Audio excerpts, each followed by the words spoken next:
Assalamu alaikum class 9th. It's a subject English here. Lecture number 106 and our topic is unit number 9. We will do translation of paragraph number 5 and 6. Look at here.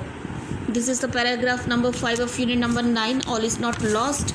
You take out your lead pencil for writing the meaning above the words on the textbook. Look at here.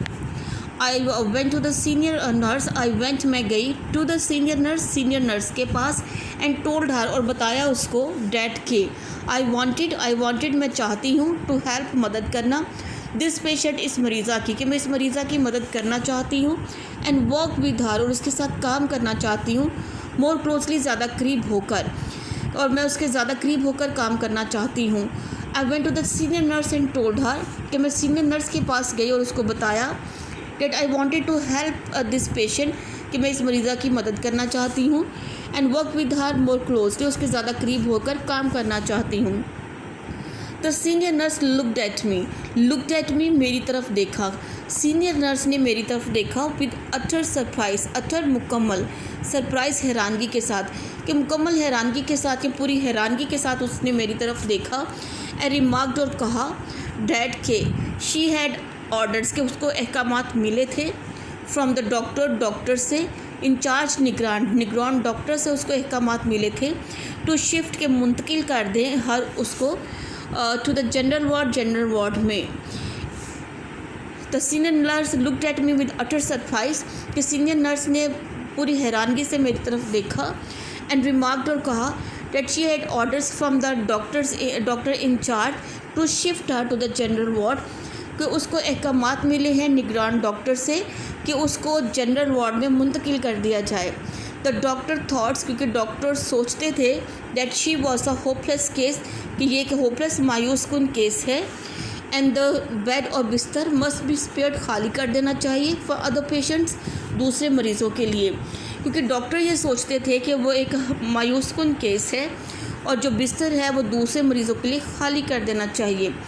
I was shocked मुझे सदमा हुआ to hair this ये सुनकर मुझे बहुत सदमा हुआ and the patients family और जो मरीज़ा का ख़ानदान था ऑल्सो रिक्वेस्टेड उन्होंने भी दरख्वास्त की मुझसे टू हेल्प देम कि मैं उनकी मदद करूं फ़ाइट लड़ने में द इस केस को. तो मरीज़ा के ख़ानदान वालों ने भी मुझसे दरख्वास्त की कि मैं ये केस लड़ने में उनकी मदद करूं. समथिंग कुछ ना कुछ नीडेड ज़रूरत थी टू बी डन करने की. Something needed to be done कि कुछ ना कुछ करने की ज़रूरत थी. आई कुड नॉट लीव मैं छोड़ नहीं सकती थी. लीव मीन छोड़ना. माई पेशेंट अपनी मरीज़ा को फाइटिंग लड़ते हुए और लॉस्ट बैटल एक हारी हुई जंग ऑन हर ऑन खुद से. I could not leave my patient कि मैं अपने मरीज़ा को छोड़ नहीं सकती थी. Fighting a lost battle on her on कि एक हारी हुई जंग लड़ते हुए खुद से मैं उसको छोड़ नहीं सकती थी. आई made up my mind. Made up it's an idiom. I made up my mind मैंने इरादा किया टू रिस्क खतरे में डालने का माई करियर अपने पेशे को. I made up my mind to risk my career कि मैंने अपने पेशे को ख़तरे में डालने का इरादा किया एंड हेल्प और मदद की द पेशेंट मरीज़ा और मरीज़ा की मदद की. I requested the senior doctors मैंने दरख्वास्त की सीनियर डॉक्टरों से टू अलो मी कि मुझे इजाज़त दें टू अटेंड दिस देखभाल करने की इसकी दिस यंग हेल्पलेस इस नौजवान बेबस मरीज़ा की मदद करने की मुझे इजाज़त दें. समहाउ किसी न किसी तरह आई वॉज एबल मैं काबिल हो गई थी to make the patient stay. Make stay here mean ठहराने के लिए. आई वॉज एबल मैं काबिल हो गई थी to make the patient stay. Patient मरीज़ा को ठहराने में कामयाब हो गई थी इन आईसीयू में कि किसी न किसी तरह मैं मरीज़ा को आईसीयू में ठहराने की काबिल हो गई थी. Number 6 paragraph. आई कॉन्टीन्यूड मैंने जारी रखा टू वर्क काम करना ऑन हीरा पर कि हीरा पर मैंने काम करना जारी रखा. But she was not making much recovery. लेकिन वो नहीं हो रही थी मच रिकवरी ज़्यादा सेहतयाब लेकिन वो ज़्यादा सेहतयाब नहीं हो रही थी.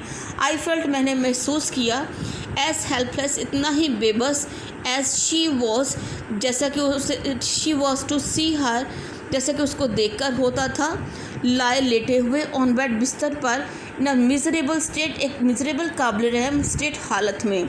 But I felt as helpless कि मैंने उतना ही बेबस खुद को महसूस किया एज शी वॉज जितना कि वो थी नज़र आ रही थी.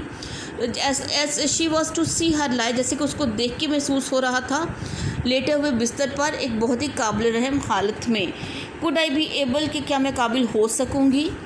To justify my stand, justify दुरुस्त साबित करने में, माई स्टैंड अपने आप को, कि क्या मैं अपने आप को दुरुस्त साबित करने में कामयाब हो सकूँगी। बिफोर, सामने, द सीनियर डॉक्टर, सीनियर डॉक्टरों के सामने। Could I be able to justify my stand, justify my stand अपने आप को दुरुस्त साबित करना, क्या मैं सीनियर डॉक्टरों के सामने खुद को अपने आप को दुरुस्त साबित करने के काबिल हो सकूँगी। I did not lose hope, मैंने उम्मीद नहीं छोड़ी या मैंने उम्मीद नहीं खोई। आई कॉन्टीन्यूड, मैंने जारी रखा। टू वर्क, काम करना, विद पेशेंस, सब्र के साथ, मैंने सब्र के साथ काम करना जारी रखा। एंड केप्ट डूइंग, और करवाती रही, केप्ट और करवाती रही। एक्सरसाइजेस, वर्जिशें विद हर, उसको वर्जिशें करवाती रही। Gradually, Aahista Aahista. I could see हर, मैं उसे देख सकती थी। मेकिंग अ स्लाइट रिकवरी, थोड़ा सा सेहतयाब होते हुए, स्लाइट थोड़ा सा, कि मैं थोड़ा सा सेहतयाब होते हुए उसे देख सकती थी। वन डे, एक दिन, आई वॉज थ्रिल्ड, मैं बहुत पुरजोश हो गई थी। टू सी, ये देखकर, मैं ये देखकर बहुत पुरजोश हो गई। टू सी हर, उसे ये देखकर, लिफ्ट उठाते हुए, हर लिटिल फिंगर, अपनी छोटी उंगली, कि एक दिन मैं उसको अपनी छोटी उंगली उठाते हुए देखकर पुरजोश हो गई। ऑल वॉज नॉट लॉस्ट, कि सारा कुछ अभी नहीं खोया है। ऑल, तमाम, वॉज नॉट लॉस्ट, अभी तमाम जो है अभी नहीं खोया है। So you put a mark up to here, you people will learn and write down words meaning plus translation of paragraph number 5 and 6 on your NEET notebook 9 class.